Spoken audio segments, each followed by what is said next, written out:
Hello, everyone, and welcome to another edition of Dwarven Tavern Radio. I am your host, Jeff Goins, and with me in the tavern are my co-hosts, Lyric. And Josh. And how are you guys doing, by the way? I'm okay. I'm good. Great. That's awesome. It's good that we have the time to do another show. I about think time. it's wonderful. Now Yeah, I know. Now that the semester's out, I've got free time. School does get in the way of life, and Unfortunately. unfortunately, you have to invest that time if you want to get good grades and move on to the next life-sucking vampire of semester. Yeah. But you know, Or a that's job that you don't enjoy. or a job that you don't enjoy. Yeah. But you know, in the meantime, we have our gaming, and that's what it's all about. So, in this episode of Dwarven Tavern, this is 110. And we're going to be talking about a new game review from the wonderful fellows at Looney Labs. Fellows and ladies, I guess. I don't want to be sexist. But it's a couple of new games they actually sent us, and here's the sound of it. It's from the Looney Labs world-famous pyramid games, and they're called Pink Hijinks is one that we're going to review rather extensively, and the other one is called Treehouse that we've played a few times. So what are your initial thoughts on that game? Well, first off, we saw the containers and we were kind of confused and excited. And when we opened it up and we saw the tree houses, or not the tree houses, but the trees, because they're a bunch of plastic triangles stacked together. And we saw them and we were confused. And when the initial reaction that I had was that it had very confusing rules, and it seemed kind of hard to play when you were first starting out, especially for the treehouse game. When we started playing and getting used to the rules, it was actually very fun and enjoyable. Believe it or not, Fun and enjoyable. Double Double trouble right there. Some of my siblings and other taverniers were a lot better at it than I am because they had more experience with games like that. So it was very fun when we learned how to manipulate the pieces into doing what they were supposed to do according to the rules. A game was formed. Okay. But with Treehouse, that one, its rules were extremely complicated, and we couldn't really get past them and understand them fully. So they were kind of harder. It was kind of harder to play them. Okay. I personally enjoyed it, but a lot of my other taverniers didn't.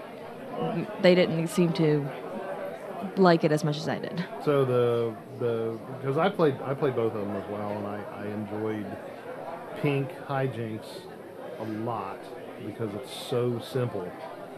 It's such a simple game, and it is so just like straightforward, and the game can take no time at all. I enjoyed it a lot because of that, and I agree. The rules of the treehouse did seem a little bit convoluted to me. What did you think, Josh? I don't know if it was just me smelling too much jet fuel all day or what, but I couldn't. For some reason, the rules for Treehouse just wasn't coming together for me. I don't know why. I don't know if it was just a bad day or what. But Well, could have been a bad day. And just to clarify things, you are actually in training to be a pilot, so those jet fuels are not right. That's not a reference to huffing by any means. It's just the nature of. I guess we've never said that. The flyboy. That's fine. Jet fuel fumes are detrimental to one's mental acuity, I believe. Yeah, so. But Pink, what is it, Pink? Yes, Pink Hijinks. Pink Hijinks was fun. It was even more fun when you played it with all the pieces of the Treehouse game. And you play it with four players instead of two players. Yes, that's absolutely right. The rules of Pink Hijinks are so simple that you can scale it up to meet the number of people in your party. The exact same pieces, just the only thing different is Treehouse has 4 or 5 different colors, and Pink is all pink. But other than that, it's all the same pieces. So. Yes. And when you play with 4 characters, when you play with Sounds like someone is role playing. when you play with 4 people and the pieces of Treehouse with the rules of pink hijinks, then the color doesn't actually matter. Then it's just Treehouse hijinks. Right. So that's my take on it. So, do you agree? It's fun. Yeah. It turns into a game of, stopping the other person to stop you. It turns into a game of you're not playing to win. You're more or less playing to keep somebody else from winning. That's right, because as Tavernier Ian said right off the bat, he's like, I just realized that the closer you are to winning, the closer someone else is to winning also. So it's not like you can get ahead of somebody. Right. So it's not unfair. Yeah, it isn't at all. I mean, there are some games where you get far enough ahead that the other people have no chance of winning. I think something just fell on our roof. It sounds like it. It was that pterodactyphant. It's a purple worm. Yeah. Which should be mentioned. Yes. The Witchy 500. We're still editing that and getting that out, as we are with a brand new radio drama that will be in production before too much longer, we hope. And but as I was saying, when other games, someone can get really, really way ahead and there's no hope of winning or whatever. But this one is, you have to temper your striving to get an advantage with blocking or thwarting your opponent or opponents to keep them from winning, because if you leave your opponent unchecked, they will win. I mean, you're moving your own pieces, and it's kind of like the same way you would play checkers. Yeah, and it's very, very strategic. And like chess. Yes. So it's like chess and checkers and Go and maybe a little bit of some other game. Chinese checkers. Yes.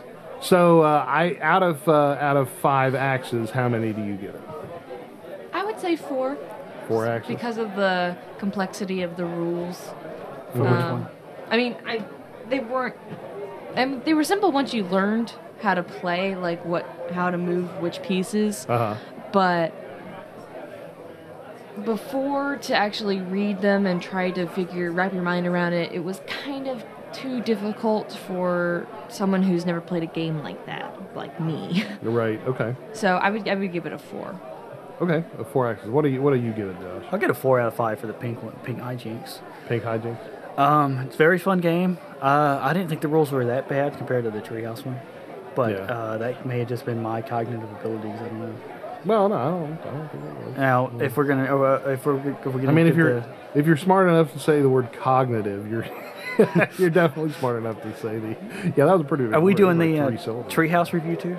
Do you just want to go and do that, or wait? Well, we kind of are actually. Well, the Treehouse one, I would say, just based on the rules, the game itself was fun, but I would say a 3 out of 5. 3 out of 5. 2.5, 3, Because in the middle of the road. Because of the rules. Yeah, kind of the way you can move. Convoluted Yeah. part of it. Yeah. Yeah, it's hard to interpret a lot of them, and I don't know. I mean, I wouldn't say that it was my own cognitive abilities or anything like that, but it's everybody had trouble. Everybody that we passed this game around to, the game Treehouse, said that the rules were largely convoluted they were hard to interpret. They were fuzzy. There was another game that came with Treehouse. It was not another game, but it was another set of rules. A whole nother book of games. That was called Pyramid, and we never got around to playing that. So yes. Well, they put out Looney Labs puts out Pink Hijinks and Treehouse and Ice House and a whole myriad of other games based on their pyramid gaming nesting pyramids game system thing with a whole bunch of different rule variations, and it's truly worth looking into because I like the folks at Looney Labs, and they're good folks. And they have a lot of creativity. Yeah, once you learn the rules, you're like, wow, I can actually do a lot with this game. Yeah. I don't know if anybody from Looney Labs listens to this or not, but I'd love to see a pink hijinks that are 4 to 8 players.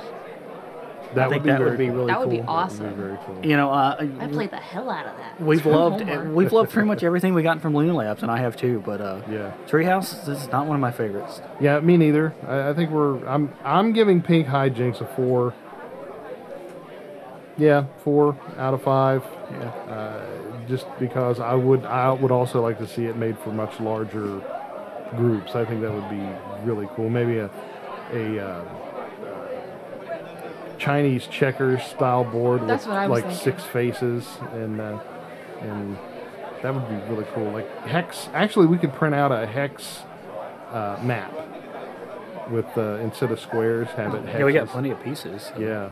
Yeah, we do. So we could do that. We could have like 5 or 6 people playing, or more. That sounds really fun. Yeah, it does. It sounds like a may lot have of to fun. do So that. we all give Pink Hijinks a really strong thumbs up, I think, or axes in, or whatever, axes out.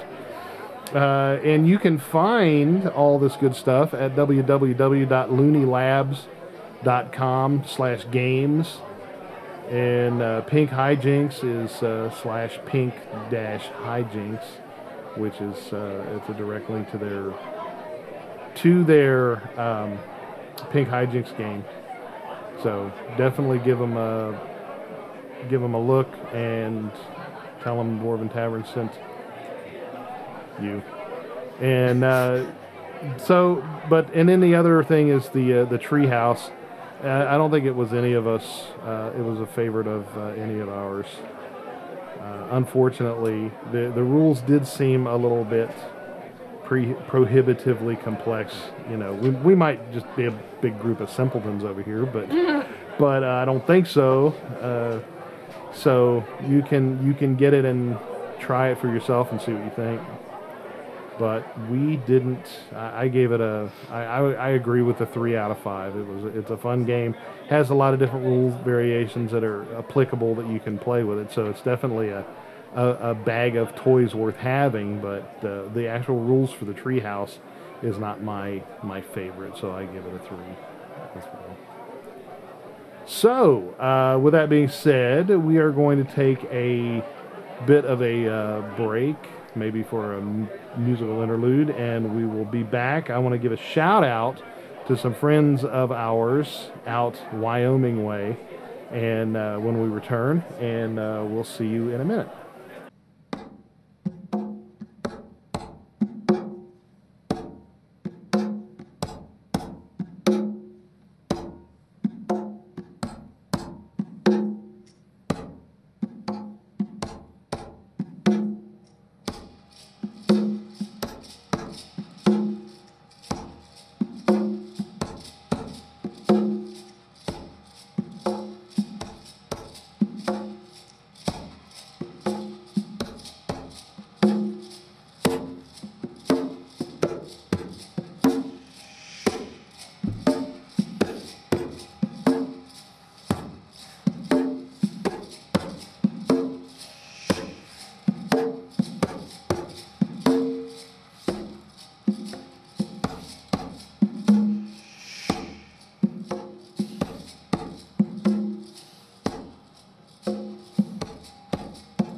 And we are back, and that was Dream of Fire from the Audio Stereograms CD.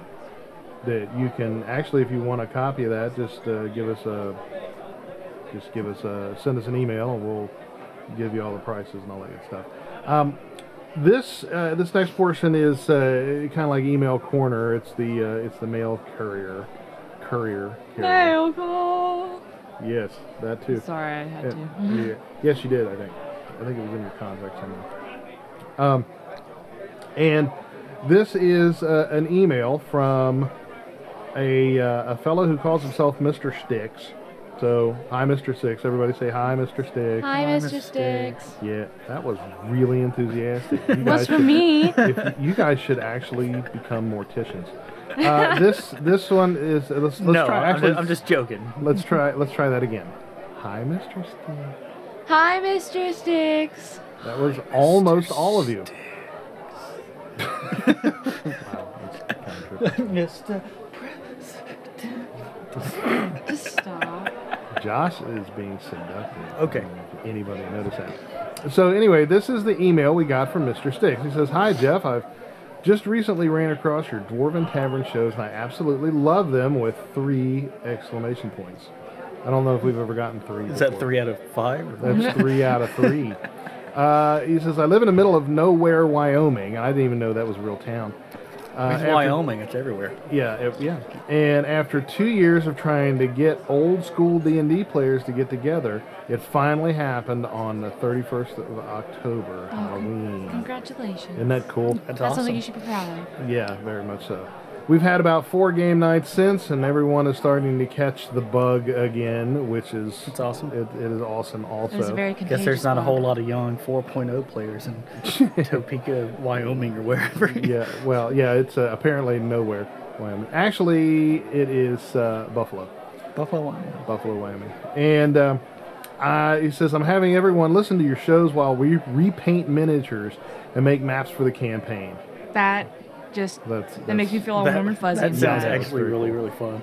Yeah, I know, it does. It does sound like fun.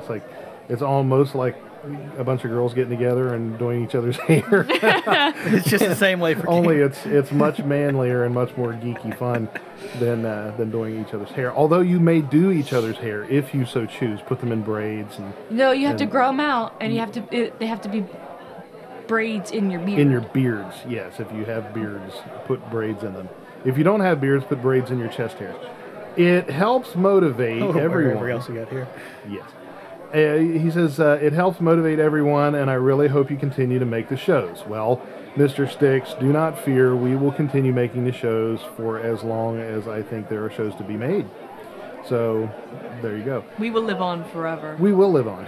There is very little to do in Wyoming, except maybe prepare for the big blast of the super volcano out there that's like 6,000 years overdue. Wow, not way to be supportive. Not to startle you. Yeah, the super volcano under Yosemite National Park is supposed to blow up. Come to the west. It's safe here. We're in the east. Are we? We're east of Wyoming. Are we? Well, if you go west far enough, you'll come back here. So I guess, yeah. Whatever, guys. And Anyway, he says there's very it's a little. 1 letter difference. 1 letter difference. You only missed that by 1 letter in one entire direction. Yep, I'm blonde. Just admit, You're not blonde. Well, Your at hair least is you were on. blue. I mean, you were in the same atmosphere. At least. You're in the same planet, so. And Josh was right. If you go west far enough, you'll definitely come back around. There is very little to do in Wyoming, and we don't have many resources for gaming, for the exception of the internet. God bless the internet, is what I say. My buddy fired the DM that has been playing since 1970s. We've been putting together. My curiosity is I want to know why he thus. got fired. Why did he get fired? That's right. Probably bad DMing skills. Well, since the 70s? There's gotta be something more to it than It is that. definitely. That would be an actually. What did you say? There's got to be something more to it than that. Well, yeah. I would. Are we think here so. to like assess the situation? And this is a, Detective novel. Detective going novel. on. We have to figure out what's wrong. It's like Actually, love what talk. would be They, really they cool, just they just send us letters about their problems and we'll fix it for them. that would actually be a really good idea. I think you guys out think- there in Wyoming have just inspired us. What I would love to see you do, if you're listening to this, and since you listen to this, you will listen to this, is let us, and I certainly understand if you have a problem with telling somebody to avoid hurting their feelings. Although you did fire him, you probably aren't overly concerned with hurting his feelings. But let us know why what caused you. What was the impetus for you firing this guy? Because I'm curious, just on a personal level, and on a guy who likes to fix the world's problems kind of a level. I would like to know, so maybe we here at the tavern can put our heads together and figure out what we can do to help this poor soul, because obviously since he's been playing from the 70s, that he's a long-time gamer and would probably love to play again, unless, of course, you just demoted him from DM to player or moved him, like a sideways move or whatever. So give me the details. Give us the details. Send us an email. I'm going to actually send you an email right after the show and let you know. Even So if you're you not can- from Wyoming and you have problems with your players or your DMs and you want some advice from Yeah. professionals, Or anything at all. Professionals. We are professionals. Yeah. Whether it's gaming related or not, send us your questions. We'll take anything. Well, yeah, it would be better if it was gaming related. It was like, my girlfriend she's not willing. Anyway, Well, you gotta, you gotta tease it. Cheez-Its. Tease it. just stop. We've been putting together our own tables Cut and that. character sheets and running the early versions of D&D and a mix of house rules. It's been tough, but moving along. Early While versions of D&D, like first and second edition. Probably, yeah.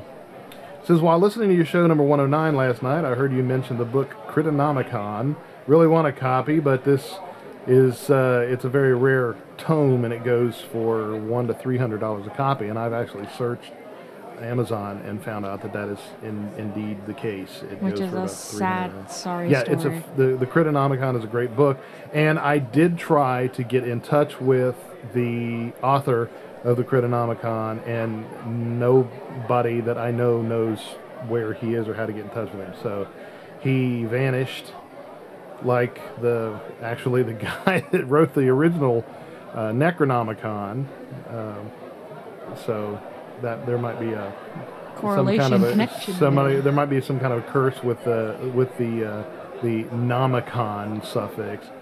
Anyone who writes a nomicon of any sort, necro or crito or whatever, they wind up disappearing. So be careful what you name your book.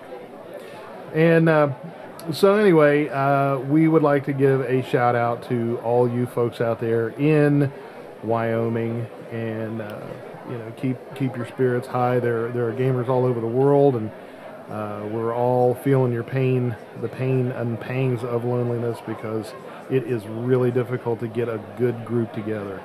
And that will probably be our DM tips for the next show, is how to keep a good gaming group together. So what do you think? What do you guys think?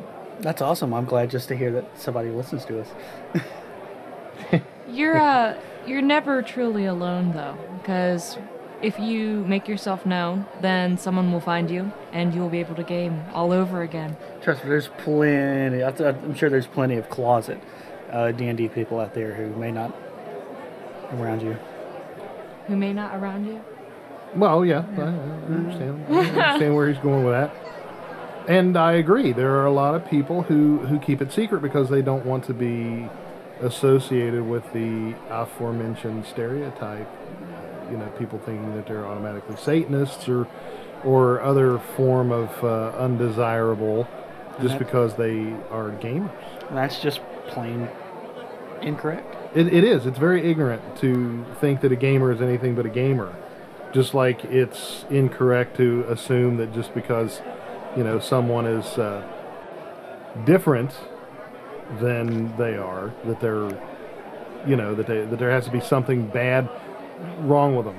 or like if you subscribe to one stereotype, that you automatically fit in all the forms of the stereotype. Like if you're blonde, you're stupid, or Right. if you're a cheerleader, you're a whore, Right. or so on and so forth. And I think that Josh is a large believer in stereotypes because he No.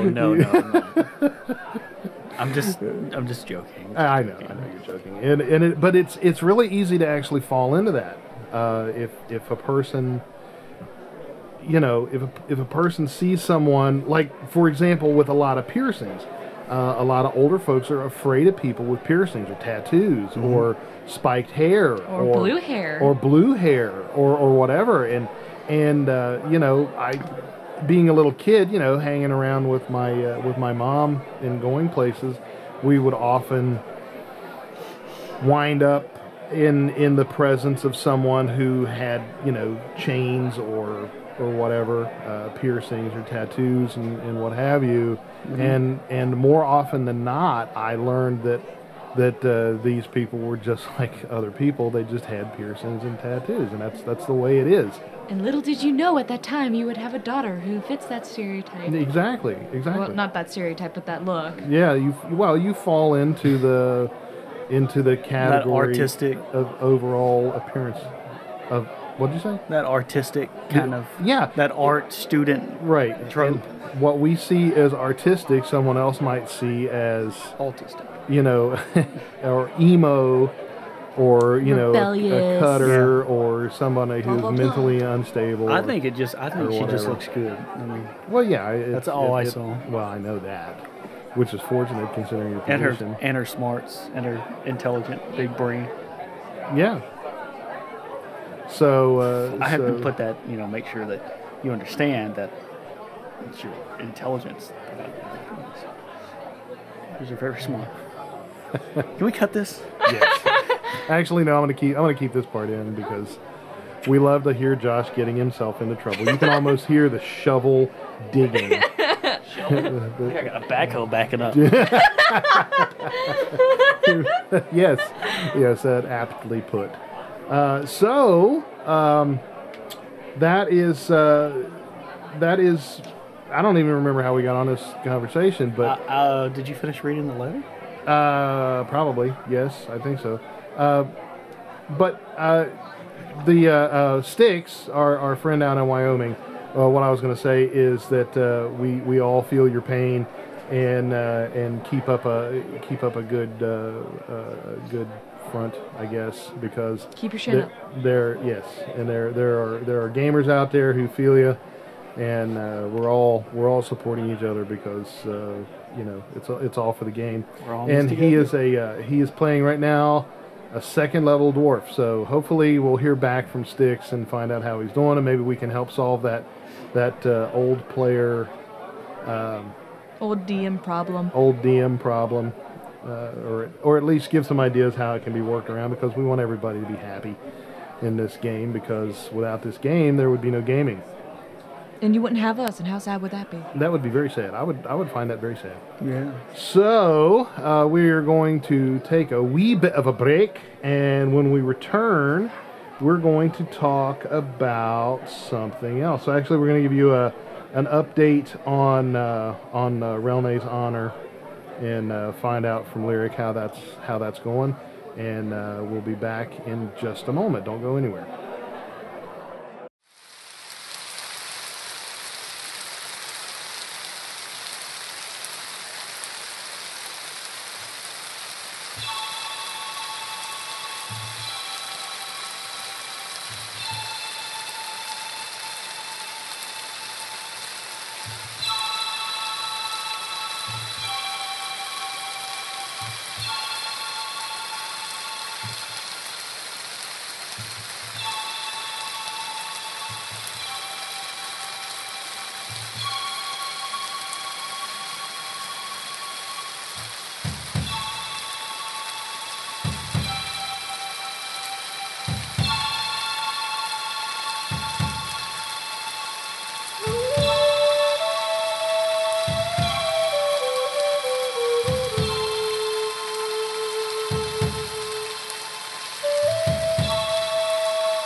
And we're back, and that was The Shower from the Audio Stereograms CD. And we are talking with Lyric and Josh. And Lyric, we were going to be mentioning some an update about Relne's Honor. How is it going with that? It's going phenomenal. I actually just recently, like in the past week, finished the storyboard for the camera angles and the character development and whatnot. Mm-hmm. And I've done a lot of editing on the script, Okay. and I have mostly everything planned out for how it's going to be filmed and participated in. Very cool, very cool. Now, was there anything that presented any kind of a particular challenge?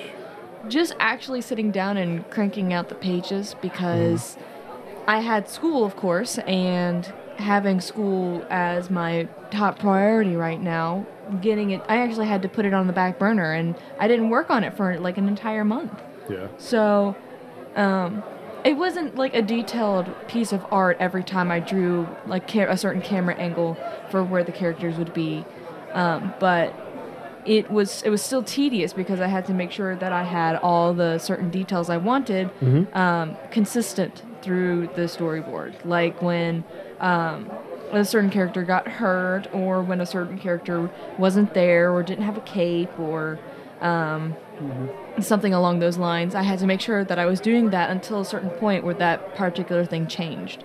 I see. Okay. So that was something that I found also difficult. Okay. That's cool. So did you overcome it? Oh, well? yeah. It was, once I learned how to make sure that I remembered, and also onion skins was available on the program I was using. Uh-huh. So I could actually just, copy and paste the pictures over. I Is was that doing anything like a flowering onion? A blooming onion? Those things are delicious in onion? Outback. Yeah. What the dip they have? Anyway. Delicious. What was I going to say? You guys distracted me. I'm sorry. You were talking about copying and the pasting? Copying and pasting the onion skins. There's something I was going to say in specific, and I mean, it didn't have anything to do with those things. Or you finished? The script I had alongside me while I was writing it. So as I was writing it, I was finding things like sometimes when a character was speaking too much, I made another character speak instead. Mm-hmm. Or when a line wasn't exactly necessary, I just ripped it from the script altogether. Or when I wanted to add things, I would just mark it down on the script while I was writing the storyboard. That's cool. So the visual of the storyboard helped the flow, which actually is exactly why a storyboard is made. And it proved very helpful. Very cool, very cool. So we will keep you folks updated and posted about on the progress of Relne's Honor as it develops. So maybe if you want to do a movie of your own or whatever, we can provide you with some decent advice, let you know what works and what doesn't. Now, what is going to be coming up in a few minutes is our brand new radio drama, which is about a group of teen and preteen superhero sisters. Which we have mentioned before in a previous radio show. Yes, we've mentioned them a couple of times. And I think we've finally gotten it together enough to where we can bring that to you in this show. But in that same instance, we also have another radio drama that's in the works. So can you tell us a little bit about that? Yeah. With the Super Sisters, as I like to call them. Or the Scissor Soupsters. As we almost called them. They're more of a D20 modern campaign, and they're not. There's kind of not what you would particularly see, and we recently watched a bunch of fantasy movies, and I got inspired again to get back into DMing, and I was DMing Josh's solo campaign, and he asked that we make that into a DT drama because it had the consistency and flow of something that would be dramatic. I think it's going to turn out really nicely. I have about half of the first screenplay written, So we should be able to work on that within the next week at least. Very cool. Very cool. Well, keep us posted. I certainly will. And if anybody has any comments or questions, don't hesitate to send them to dwarven_tavern@fuse.net. I will put a link on the site about it. And also don't forget to visit our Facebook page, which is on obviously Facebook. It's facebook.com/Dwarven Tavern. /Dwarven Tavern, and just give us a shout and see what's going on. The Tavern's Lisa she is actually writing a bit of a small serial story that you can read on the Facebook page, which is really pretty cool. It's all about life in the tavern and archers and blacksmiths and all that good stuff. So hopefully she'll be able to make a compilation of it and put it on the Dwarven Tavern website. Yes. So what is coming up next is the story of 4 super sisters and their beginnings in the real world of that particular universe. And after the introduction of a strange and maybe wondrous new type of particle radiation called something else. You can hear it in the radio. You can hear it in the radio drama. So stay tuned for that. So stay tuned for that. And I'll just go ahead and say on behalf of the entire cast and crew of the Dwarven Tavern Radio Show, I am Jeff Goins. I'm Lyric Goins. Josh Goforth. And we wish for you to want for nothing but adventure. And at first I feared it, then I charged. We will see you next time. Stay tuned for the Super Sisters.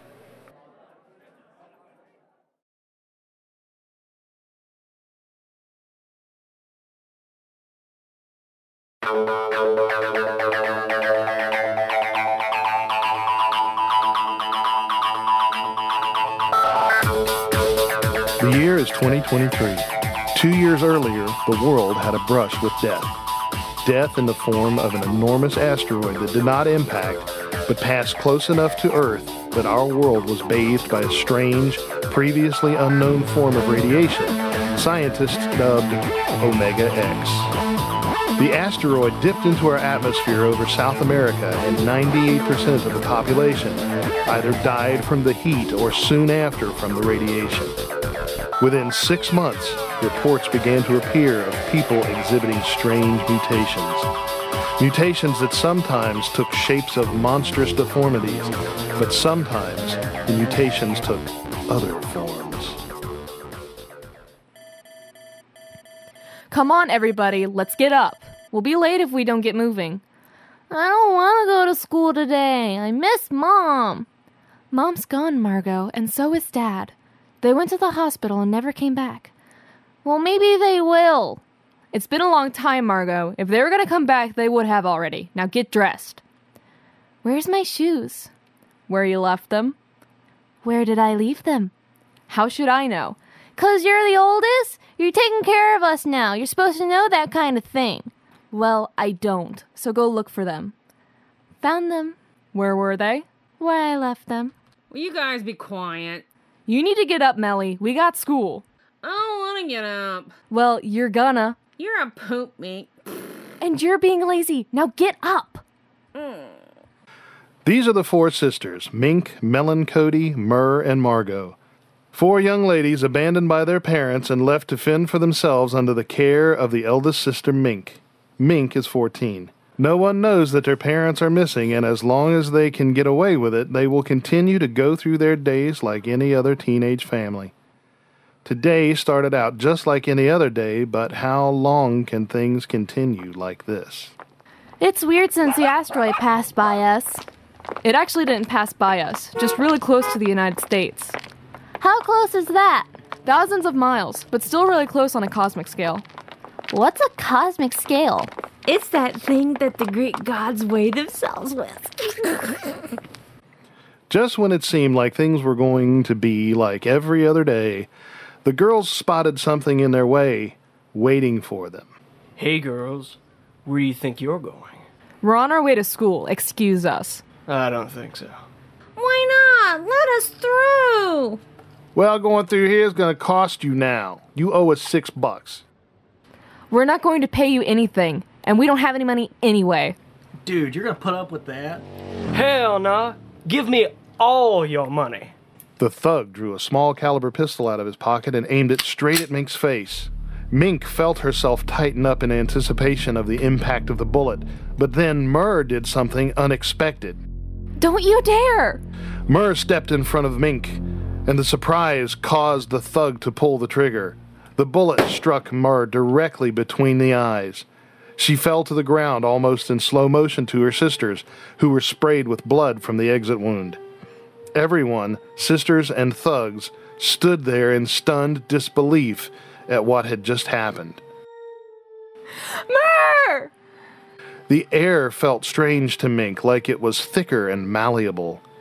Melancholy felt as if everything was close enough to touch, and Margot looked at the thugs and saw tiny points of light on their skin. Now what? You monster! Ah! Mink screamed at the gunman and lunged at him. She tripped over her sister's body on the ground and slammed hard onto the pavement. What started out as an amused smirk quickly turned into a frightened look of shock as her hand struck the pavement with so much force a shockwave blew the attackers off their feet. They began to get back to their feet and flee, but Mink was already up and standing there waiting. Going somewhere? The thug started to take a swing at Mink, having lost his gun when the shockwave hit him, but she was faster and reached out to hit him in the chest. When she hit, he felt like he was made of whipped cream, and her hand went straight through and out the other side. He looked at her and blinked. Then his eyes rolled back in his head and he went limp. At the same time, Margot picked up a small rock and threw it at one of the points of light at one of the thug's neck. The rock broke the sound barrier and blew a hole clean through the thug's throat. He went limp. Melancholy reached out from 10 feet away, and her hand stretched out like a spear and impaled one of the fleeing men. She lifted him high into the air and hurled him across the street. Mink took one step forward and drove her hand through the last thug's body from stem to stern, and he fell apart in 2 pieces lengthwise. The girls stood there in shock at the scene before them. Then Mink turned to the fallen Myrrh. Myrrh, I can't believe it. As Mink held the fallen Myrrh, Myrrh's body began to crumble into ashes. Ah! Hey, what's happening? Myrrh's body crumbled completely to ash and blew away on the wind as her sisters beheld in disbelief. She's gone. Who's gone? Myrrh, our sister. Myrrh? Myrrh! How did you... What? You're back. You're naked. Ah, I'm naked. Mink grabbed the clothes that had fallen to the ground from the crumbling Myrrh's body, and the 3 sisters surrounded the naked Myrrh so she could get dressed. We should skip school today. Good idea. But we're having pizza for lunch. We'll order out. The girls rushed back up the street and into their house as quickly and discreetly as they could. Of course, there were a lot of people that saw what had happened. What are we going to do? What happened to us? I don't know to either of those questions. What happened? I don't know. I mean, to me. What happened to me? I don't know that either. You got shot, Myrrh. You died. What? Yeah, you did. You were shot right in the head. We all watched you die. That's not possible. I'm right here. Mink's telling the truth, Myrrh. It's not good to lie, Myrrh. You know that. I was holding your body and it turned to ash. Then you were back. What about those guys? They all looked like... They were dead? We killed them. All 4 of them? Yeah. How? I put my hand through them like they were butter. I reached out, and my hand shot through one like a spear. He didn't weigh anything. I threw a rock at one. He had lights on him where I could hit him good. Hit him well. Well, yeah, right. Sorry. Grammar? Really? Now? It's never a wrong time for right grammar, Myrrh. So how do we do all this stuff? There have been a lot of news reports about people doing crazy things. Maybe we got crazy too. So now what are we going to do? We'll just wait and go back to school to see if anyone noticed us. I think someone noticed us. Crap. Mink, language. This is the perfect time for bad language, Margot. Mom and Dad would say there's no good time for... Mom and Dad aren't here, Margot. But the police are. Look out the window, Mink. Okay, stay calm. We'll get through this. Girls, I know you're in there. I'm an agent for the United States government, and I want you to come out and talk with us for a minute. Do you think we should? Look out there at their guns, Mel. Do you think that they're going to let us go? We just killed 4 guys. But they killed our sister first. Who's standing right here, unharmed? They'll never believe us. I don't trust them. Me neither. Me neither. So what now? So now we tell them. We're not... Looks like they didn't want to talk after all. I think you're right, Mel. This is weird. I could see where their bullets are. That's awesome, Margot. Mink, look out! Mink had been ducked under the front picture window that was now a gaping hole in the wall. A bullet tore through the wall and was coming straight at her. She heard Margot's voice and instantly changed. Her skin grew hard and dense as steel, and she got denser and denser. The bullet ricocheted harmlessly off her head. However, the floor buckled under her tremendous weight, and she crashed down into the basement. Mink! I'm fine. Look, I'm covering the window with my hand, and the bullets are just bouncing off. Get ready to move, Mel. I'm going to distract them for a second. Then we can run. Okay. Mink picked up the couch and went to the window. Now! Mel and Cody pulled her hand away, and Mink hurled the couch out of the window at the black van and car that sat in the front yard of the house. Now run. Mel, guard Margot. Got it. The couch had struck the van so hard that it blew it off its wheels. The gunmen scattered out of the way, but many of them were caught in the blast. They leapt for cover behind the car as the girls ran out the front door with Mink in the lead. Let's go down the street. Now quickly. There are more cars coming. Oh no!